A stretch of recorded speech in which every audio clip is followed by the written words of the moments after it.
আজকে চলো কিছু ইফতার বানাই। ইফতারে কি খাবো সেটা আমি নিজেও জানি না। আন্দাজে কিছু একটা করব। প্রায় মাগরিবের আজান দিয়ে দিবে। এর জন্য আগে আগে কিছু একটা করা লাগবে। তো আমি একটা লেবু পাইছি, তাও আবার বুঝতে মনে একটা লেবু। ওই লেবু হচ্ছে পেকে বুড়া হয়ে গেছে। বুড়া না, সরি, বুড়ি হয়ে গেছে। ওই বুড়িটারে আমি কাটতে পারতেছিলাম না, কষ্ট মষ্ট করে যে কোনো 2 টুকরা করছি। তা আমার বেশি লেবু লাগবে না, একজনের জন্য আর কত টুকরা আর লেবু লাগবে, 2টাই নিছি। তা আমার একটা গ্লাস দরকার, আম্মুর শোকেস থেকে একটা সুন্দর গ্লাস নিয়ে আসছি, আম্মু আজকে বাসায় নেই তাই। তুমি আবার কিছু মনে করো না, ভালো করে এই 2টা টুকরা লেবুকে ভালো করে চিপে রস বের করে দেবো।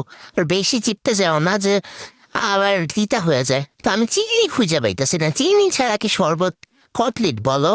চিনি আম্মু কোন চিপায় রেখা দিছে, পরে খুঁজতে খুঁজতে পাইছি। পরে এখানে 3 চামচ চিনি দিয়ে দিবা। তোমরা যতটুকু মিষ্টি খেতে পছন্দ করো অতটুকুই দিয়ে দিবা।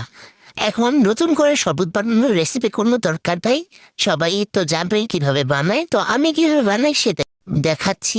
তো নাও একটু টেস্ট করে দেখো তো চিনি ঠিক আছে কিনা, একটু দেখো তো। তারপর একটু লবণ দিয়ে দিবা, লবণ দিলে শরবতটা পারফেক্টলি হয়ে যাবে।